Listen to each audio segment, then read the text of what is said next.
할렐루야. 오늘도 주님이 주시는 귀한 은혜가 우리 좋은교회 모든 성도들의 삶의 자리에 충만하게 임하시기를 주님의 이름으로 간절히 축원합니다. 지난주에 우리는 동일한 본문의 말씀을 가지고 성도들은 사탄을 대적하는 이들이 되어야 한다라는 것을 우리가 함께 말씀을 통해 나누었습니다. 주님이 말씀하신 것처럼 마지막 때가 되면 할 수만 있으면 구원받은 자들, 성도들까지도 미혹하여 무너뜨리려고 하는 바로 그 사탄이 우문사자처럼 두루다니면서 삼킬 자를 찾기에 성도들은 사탄을 대적해야 한다라는 것을 우리가 함께 나누었습니다.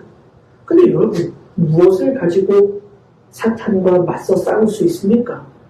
성경은 바로 그 유일한 방법이 믿음이라고 우리에게 말씀합니다. 너희는 믿음을 굳건하게 하여 그를 대적하라 라고 우리에게 분명히 말씀하고 있습니다.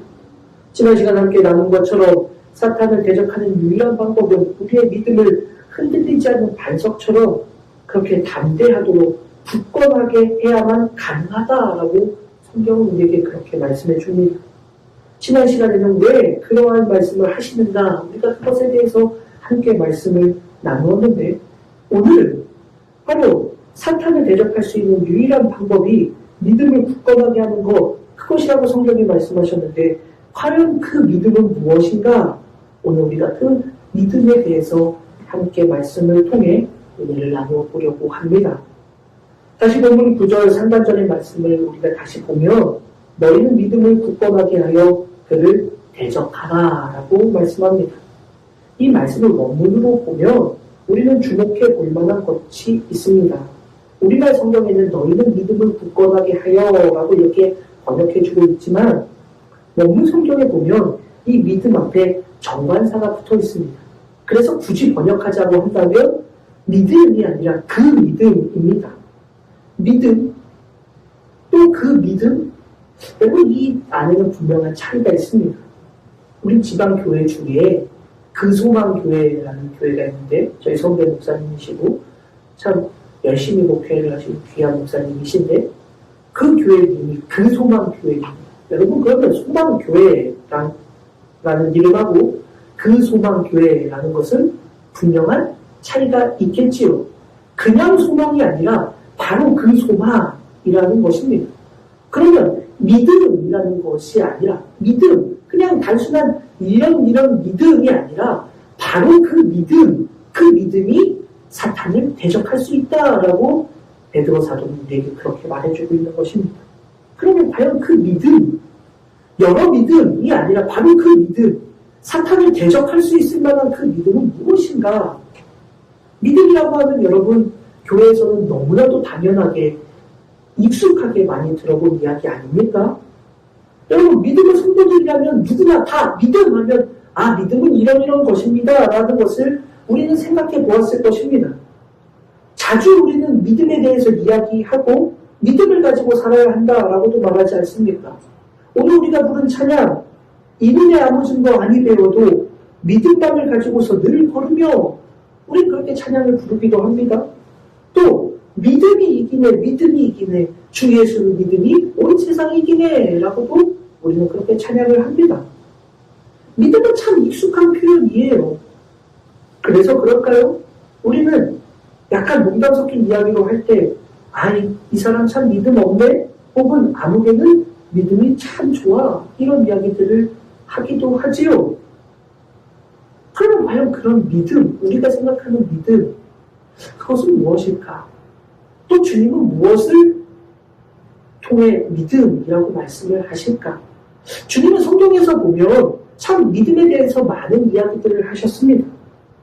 믿음, 한 이방인 백부장을 향해서 예수님은 이스라엘 중 아무에게도 이만한 믿음을 보지 못하였노라 라고도 말씀하셨습니다. 풍랑 앞에 무서워 떨고 있는 제자들을 향해서는 어찌하여 무서워하느냐 믿음이 작은 자들아 라고도 책망하시며 말씀하셨습니다. 혈루증을 앓던 여인을 향하여서는 내 믿음이 너를 구원하였다 라고도 말씀합니다.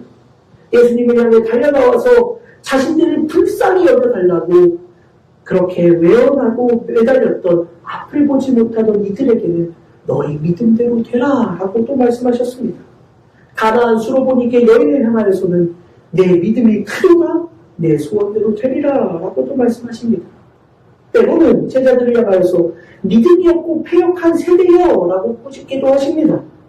믿음이 겨자씨 한 알만큼만 있어도 산을 명하여 이곳에서 저곳으로 옮길 수 있고 못할 것이 없을 것이다 라고 또 말씀하셨고, 믿음이 있고 의심하지 않으면 산 넘어 들러서 바다에 던져지라 라고 해도 그렇게 될 것이다 라고도 주님 말씀하셨습니다. 예수님은 믿음에 대해서 공생의 시절 이렇게 많은 말씀을 그렇게 우리에게 전해주셨습니다. 더욱 여러분, 오늘 이 편지를 전하고 있는 사도 베드로에게는 주님이 그런 이야기를 하셨습니다. 물에 빠져가던 베드로를 향해서 예수님은 믿음이 작은 자여 왜 의심하였느냐라고도 그렇게 말씀하십니다.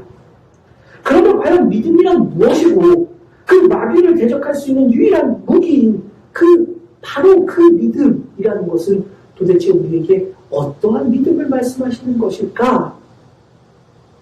말씀을 묵상하며 주님이 베드로에게 하신 말씀에 그 믿음에 대한 말씀이 함께 묵상을 하게 되었습니다. 믿음에 대해서 베드로는 주님으로부터, 예수님으로부터 아주 중요한 그 말씀을 들었습니다. 예수님이 십자가에 달려 돌아가시기 전 주님은 베드로에게 바로 그 믿음에 대한 이야기를 해주신 적이 있었습니다. 근데 예수님은 베드로를 향하여 이렇게 말씀하십니다. 누가복음 22장 31절로 32절 말씀입니다. 시몬아 시몬아 보라, 사탄이 너희를 밀가부르듯 하려고 요구하였으나 그러나 내가 너희를 위하여 내 믿음이 떨어지지 않기를 기도하였노니 너는 돌이킨 후에 내 형제를 붙게 하라. 오늘 부분의 말씀과 연결하여 보면 참 중요한 말씀을 이미 베드로는 주님으로부터 들었었던 것입니다. 주님은 말씀합니다. 사탄이 너희들, 성도들을 말하는 것이지요, 밀가부르듯 하려고 요구했다라고 말씀합니다.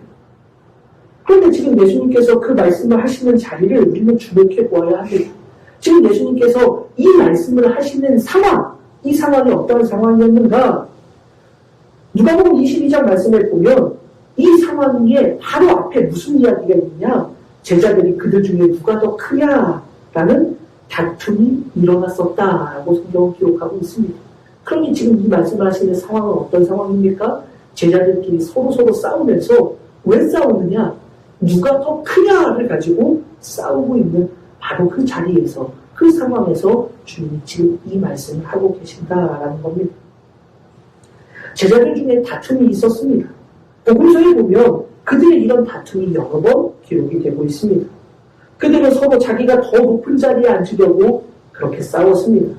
또 야고보와 요한의 어머니는 자신의 아들들을 데려와서 예수님 앞에 찾아와서 한 명은 우편에, 한 명은 좌편에 주님 옆에 그렇게 앉혀달라고, 좋은 자리에 앉혀달라고 요청하기도 했고, 그것을 알게 된 제자들 사이에 큰 다툼이 있었다라는 것도 성경은 기록해주고 있습니다. 바로 그런 상황에서 지금 예수님의 이 말씀이 기록되고 있다라는 것을 주목해 보아야 합니다. 그 상황에서 예수님은 제자들을 향해 아버지가 나라를 내게 맡기신 것 같이 나도 너희에게 맡겨서 보좌에 앉아 이스라엘의 12지파를 다스리게 하겠다라고 말씀해 주셨습니다. 그리고 나서 그 이후에 바로 오늘 본문과 연결되는 이 믿음에 대한 22장 말씀, 누가복음 22장에 나오는 이 말씀을 예수님은 제자들에게 하고 계시는 것입니다. 사탄이 너희를 밀가부르듯 하려고 요구했다.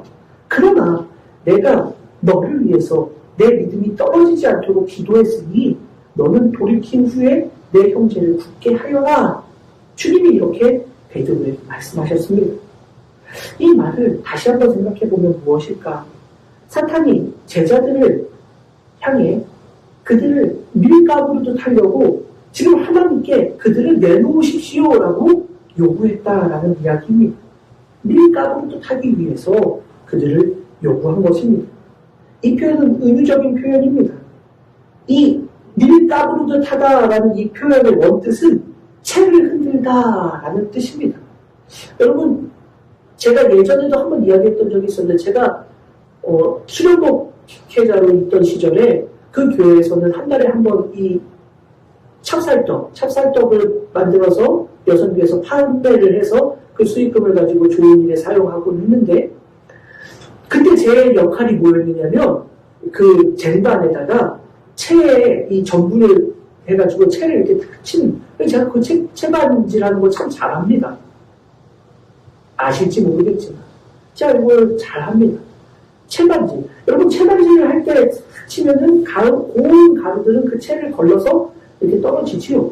지금 이 사탄이 요구하는 내용이 미리 까불기 하도록 하려는 이 얘기는 의미적인 표현으로 그런 겁니다. 채반을 가지고 너희들을 흔들어 놓겠다라는 것이지요. 그러니까 이 말은 채반을 가지고 흔들어 놓으면 여러분 어떻게 돼요? 알곡과 가라지가 구분이 돼요. 그렇게 사탄이 시험을 하겠다라는 이야기입니다. 그러기 위해서 사탄은 예수님의 제자들을 하나님께 요구했다. 내놓으십시오라고 요구했다라는 것입니다. 그렇게 제자들을 내어달라라고 요구할 때에 주님은 내 믿음이 떨어지지 않기를 위해서 기도했다. 내가 그렇게 기도했다라고 주님은 말씀합니다. 여기서 우리가 분명히 알 수 있는 거 사탄의 그 시험은 우리의 믿음이 떨어지도록 하려고 하는 시험, 우리를 그 채반을 흔들면서 그 알곡과 쭉정이를 갈라놓을 때 가라지들이 흩날리는 것처럼 그렇게 제자들을 그 믿음을 시험에서 흩날려버리도록 하는 그러한 시험을 하려고 했다라는 것입니다. 자, 그런데 그런 시험 앞에 놓여있는 제자들을 향해 예수님이 기도하셨다. 그들의 믿음이 떨어지지 않도록 기도하고 계셨다라고 주님은 말씀하고 있는 것입니다. 그리고 이어지는 말씀에서 예수님은 베드로를 향해서 너는 돌이킨 후에 내 형제를 굳게 하라라고 말씀합니다. 돌이키다라는 이 단어는 정말 중요한 단어입니다. 이 말은 회개를 말할 때 쓰는 단어입니다. 그럼 이 말은 돌이킨 후에라는 것은 돌아서서라는 말이 아니라 회개하고 나서라는 말입니다. 다시 말하자면 회개하고 난 후에 내 형제를 굳게 해라라고 주님은 말씀하고 있는 것입니다. 여기 나오는 이 굳게 하다라는 이 표현은 오늘 우리가 살펴본 베드로전서 5장 9절에 나오는 너희는 믿음을 굳건하게 하여라고 할 때 이 굳건하게 하여라는 똑같은 단어가 사용되어 있습니다. 즉 너는 회개하고 난 다음에 너희 형제들을 굳건하게 흔들리지 않는 반석처럼 되도록 하라고 주님이 지금 베드로에게 말씀하고 있는 것입니다. 그런데 이 말씀을 왜 하셨는지를 우리는 알게 됩니다. 이 말씀 이후에 예수님은 베드로가 주님을 3번 부인할 것이라는 것을 그에게 알려주십니다.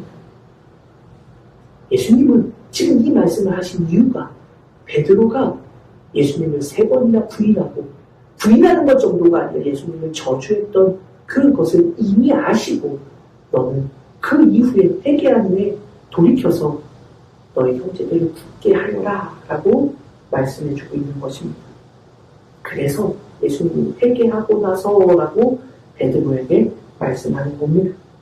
그럼 오늘 본문과 예수님과 베드로의 대화 속에서 우리는 베드로의 진짜 권면, 무엇, 그 믿음, 바로 믿음은 무엇인가, 그것을 말하는 그 믿음이 무엇인가를 알 수 있게 되는 것입니다. 사랑하는 여러분, 여러분이 생각하는 믿음은 무엇입니까? 예수님 믿으면 천국 갑니다. 네, 그것도 믿음입니다. 믿음을 가지면 모든 것을 할 수 있습니다. 네, 그것도 훌륭한 믿음입니다. 그런데 지금 베드로 사도는 오직 믿음만이 사탄을 대적할 수 있다라고 말하는데 그 믿음, 여러 다양한 믿음들이 아니라 그 믿음만이 사탄을 대적할 수 있다라고 말하는 도대체 그 믿음은 무엇인가? 바로 그 믿음은 시련 앞에서 무너지지 않는 믿음. 시련 앞에서 넘어질지라도 돌이켜서 다시금 주님 앞에 서는 바로 그 믿음만이 사탄을 대적할 수 있는 유일한 믿음이라고 우리에게 말씀하고 있는 것입니다. 사랑하는 성도 여러분, 오늘 이 말씀을 우리는 기억해야 합니다. 바로 그것만이 유일한 방법, 사탄을 대적하는 유일한 방법이라고 베드로 사도는 성도들을 향해 말하고 있는 것입니다. 사탄은 오늘도 끊임없이 우리를 공격합니다. 그러나 그 공격 앞에서 비록 그 고통 속에, 그 시련 속에 고통스럽고 괴롭고 절망스러운 시간들을 지나가더라도 그 사탄이 밀가루로도 흔들어 놓는 그 시험 속에서 우리의 믿음을 지켜나간다. 또 때로는 그 믿음 앞에 잠깐 넘어지더라도 다시금 돌이켜서 다시금 흔들리지 않도록 그 믿음을 굳건하게 하며 회개하고 주님께로 돌아와서 여전히 흔들리지 않는 반석과 같은 믿음으로 서 있을 수 있다면 바로 그 믿음으로만 우리는 사탄을 대적할 수 있다라고 성경은 우리에게 말씀해주고 있는 것입니다. 그리고 주님은 이 모든 것들을 아시고 그 믿음이 떨어지지 않도록 계속해서 기도하셨다라는 것입니다. 우리가 아는 것처럼 베드로는 그 주님의 기도에도 불구하고 주님이 그렇게 간절히 기도하셨음에도 불구하고 어떠했습니까? 예수님이 십자가에 달려 돌아가시던 그날, 빌라도의 법정에 끌려가시던 그날, 여러분이 잘 아시는 것처럼 베드로는 예수님을 3번 부인합니다. 부인하고 심지어 저주하면서 예수님을 모른다고 합니다. 사랑하는 여러분, 주님이 그렇게 간절히 기도하셨어도 베드로는 그 사탄의 공격 앞에 잠깐 무너지는 모습을 그렇게 우리에게 보여주고 있고 그 모습을 통해 오늘 우리에게 그 믿음이 무엇인가 이렇게 말씀해주고 있는 것입니다. 사랑하는 여러분, 지난해 자리에서 사탄은 우리를 끊임없이 공격하고 미혹합니다. 그 공격은 제자들을 향한 공격하고 같은 공격입니다. 채를 가지고 흔들어서 밀가부르듯 우리의 믿음을 흔들어 놓으려고 여전히 사탄은 우는 사자같이 두루다니며 삼킬 자를 찾으면서 우리를 흔들어 놓으려고 합니다. 그러나 기억하십시오. 그 시험을 통과한 믿음, 그 믿음만이 사탄을 대적할 수 있는 믿음이다라는 것을 기억하십시오. 그 믿음만이 사탄으로부터 교회를 지키고 사탄으로부터 우리의 믿음, 우리의 성도들을 지킬 수 있다는 것을 기억하십시오. 오늘날 사탄은 여전히 우리 성도들의 믿음을 흔들어 놓는 이 체질을 오늘도 우리에게 하고 있습니다. 채반을 흔들어서 우리의 믿음을 넘어뜨리려고 떨어뜨리려고 하는 그 공격을 오늘도 여전히 사탄은 우리에게 요구하고 그렇게 우리를 무너뜨리려고 합니다. 여러분, 코로나 바이러스가 참으로 위험합니다. 무섭습니다. 잠깐 몇 분만 같이 있었는데도 감염이 된다라고 합니다. 그런데 여러분, 기억해야 합니다. 제가 요새 불만이 가득한 것 같은 좀 양해해 주십시오. 여러분, 올림픽 대표팀들은 서로 끌어안고 서로 부둥켜 안고 끌어안고 화보하는데 누구도 뭐라 하지 않습니다. 코로나 때문에 그렇다고 코로나 때문에 문제가 된다고 아무도 이야기하지 않아요. TV에 나오는 연예인들도 그렇습니다. 서로 얼싸안고 부둥켜 안고 같이 쓰던 마이크 서로 나눠지고 마이크로 노래 부르면서 그렇게 웃으면서 마스크 없이. 그런데 여러분, 그들은 백신이 맞아서 괜찮다고 하고 교회는 말입니다. 백신을 맞아도 2차까지 다 접종을 했어도 말입니다. 교회 안에 구성원에는 해당이 되지 않습니다. 라고 말합니다. 인원에 똑같은 그 인원에서 제외되는 게 아닙니다. 정해진 인원에 그들은 포함시키는 것입니다. 최소의 인원에 그들도 넣어야 됩니다. 아니, 다른 연예인들이나 다른 그런 운동선수들은 아무렇지도 않다라고 하면서 그들은 죄송해요. 그들은 백신을 2차까지 다 맞았으니 문제없다. 그들이 그렇게 하는 거 괜찮다라고 하면서 유독 교회를 향해서는 그들은 2차까지 접종을 했었어도 최소 인원에 포함시키면 안 됩니다. 아니, 포함시켜야 됩니다. 그 사람들 예배로 두어서는 안 됩니다. 지금 교회들을 향해서 그렇게 이야기합니다. 그런데 문제는 말입니다. 그래요. 사탄은 우리를 그렇게 흔들어 놓을 수 있습니다. 사탄은 늘 언제나 2000년 교회 역사 동안 성도들을 미혹해오고 흔들어 놓았으니 지금도 사탄은 자기의 역할을 하고 있는 겁니다. 그런데 문제는 말이에요. 그 미혹 앞에서 성도들이 우리의 믿음을 지키지 못한다라는 것에 있습니다. 여러분, 목사는 백신을 다 맞아도 말입니다. 3m 거리 밖에 떨어져 있어야만 설교를 할 수 있고 마스크를 쓰지 않을 수 있고 간간에 아크릴을 해놔야만 한다. 성도들끼리는 서로 악수도 해서는 안 된다. 교회에서는 찬양도 해서는 안 된다. 마스크를 썼어도 찬양도 해서는 안 된다. 통성기도도 해서는 안 된다. 사탄은 그렇게 지금 공격을 하는 거지요. 이해할 수 있습니다. 사탄은 지난 교회들을 향해 수천 년 동안 교회들을 그렇게 성도들을 흔들어 놓았던, 무너뜨리려고 했던 그 모습 그대로 자기의 일을 하고 있는 겁니다. 그런데 정작 성도들은 무엇을 하고 있느냐라는 말이에요. 정작 성도들은 그 안에서 우리를 흔들어 놓는, 체박을 놓고 우리의 믿음을 흔들어 놓고 알곡과 주정의를 판단해서 우리의 믿음이 없는 자들을 떨어뜨리려고 하는 사탄의 이 공격 앞에 우리도 그래요. 마스크 썼어도 찬양하면 안 되지요. 마스크 썼어도 통성기도 하면 안 되지요. 목사님 왜 설교하는데 마스크 안 쓰십니까? 우리도 그렇게 말하고 있지는 않습니까? 말씀을 묵상하면서 저 스스로에게도 물어보는 겁니다. 사탄은 여전히 언제나 그러했듯이 우리를 흔들어 놓으려고 합니다. 당연한 거예요. 그런데 그 안에서 성도들은 무엇을 하고 있는가? 오늘 스스로 우리에게도 물어보아야만 합니다. 저 스스로도 부끄럽다는 것을 스스로 고백하게 됩니다. 사탄의 공격 앞에서 그것을 합리화하고 그것이 맞아, 어쩔 수 없지라고 하는 우리의 모습이 있지는 않겠는가? 사랑하는 성도 여러분, 사탄을 이길 수 있는 유일한 방법은 그 공격을, 그 사탄의 공격 앞에서 우리의 믿음을 지키고 우리가 넘어지더라도 돌이켜서 회개하고 주님께 다시금 나아갈 때 바로 그 믿음만 사탄을 대적할 수 있는 믿음. 그 고난을 지나야만, 그 고난 속에서 이겨내야만, 무너졌더라도, 잠깐 고난을 당하였더라도, 잠깐 고난 속에 넘어졌다 할지라도 다시금 회개하고 돌이켜서 우리의 믿음을 붙잡고 나아가야만 사탄을 대적할 수 있다. 잊지 않는 믿음의 자녀들이 되시기를 간절히 소원합니다. 코로나 시국이 도대체 언제까지 갈지 잘 모르겠습니다. 불안한 건 저 역시도 불안합니다.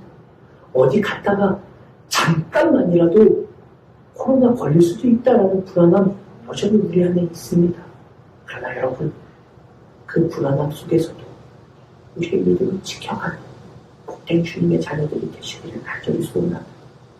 코로나의 상황 안에서도 우리의 믿음이 사탄에 의해 굴복되어지거나 넘어지지 않는, 비록 잠깐 시련 앞에 흔들리더라도 회개하고 나서 돌이켜서 죽거나 흔들리지 않는 반석과 같은 그 믿음으로 사탄을 대적하는 복된 믿음의 자녀들이 되시기를 주님의 이름으로 간절히 축원합니다. 바로 그것이 사탄을 이기는 믿음이라고 우리에게 말씀을 주고 있습니다. 여러분, 우리가 히브리서 11장 믿음장이라고 하잖아요. 그런데 그 믿음의 사람들은 다 보십시오. 그들의 믿음이라는 것은 무엇이냐? 고난을 지나는 믿음입니다. 여러분, 우리의 믿음은 고난을 지날 때에 진짜 빛이 나게 됩니다. 고난의 터널을 지날 때에 진짜 믿음은 드러나게 되어 있습니다. 그리고 그 고난의 터널을 지난 바로 그 믿음만이 사탄이 두려워 떠는 믿음이라는 것을 기억하시기를 바랍니다. 고난 없이 성도의 길을 걸어가는 것은 여러분, 사탄 앞에 무너질 수밖에 없다는 것을 기억하십시오. 어쩌면 이 코로나의 시국이 여러분 우리의 믿음을 알곡과 같이 단단하게 만드는 귀한 은혜의 시간이 될 수 있다라는 것을 저도 우리 성도님들도 믿음으로 고백하면서 바로 그 믿음으로 고난을 지나는 그 속에서 흔들리지 않는 그 믿음으로 잠깐 무너질지라도 다시금 회개하고 견고하게 서는 바로 그 믿음으로 사탄을 두려워 떨게 하는 아름다운 믿음의 교회가 되고 그러한 성도들이 되고 그런 목회자가 되는 우리 모두가 될 수 있기를 주님의 이름으로 간절히 축원합니다. 기도하겠습니다. 하나님 감사합니다.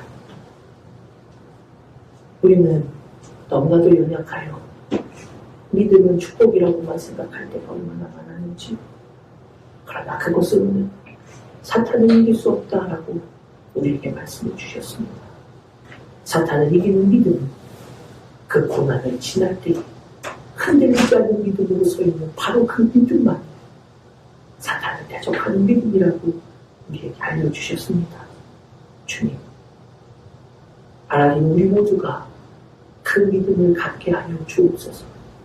지금도 우리를 위해 기도하고 계시고 우리의 믿음이 떨어지지 않도록 기도하고 계시는 주님을 바라보며 그 믿음을 기억하고 어떠한 고난의 자리에서도 잠깐 넘어질지언정 회개하고 다시 일어서서 그 믿음을 굳건하게 세우고 사탄과 맞서 싸우는 사탄을 두렵게 할 만한 참된 믿음의 교회로 그러한 성도들로 목회자로 아름답게 서 있는 복된 주님의 자녀들 되게 하여 주옵소서.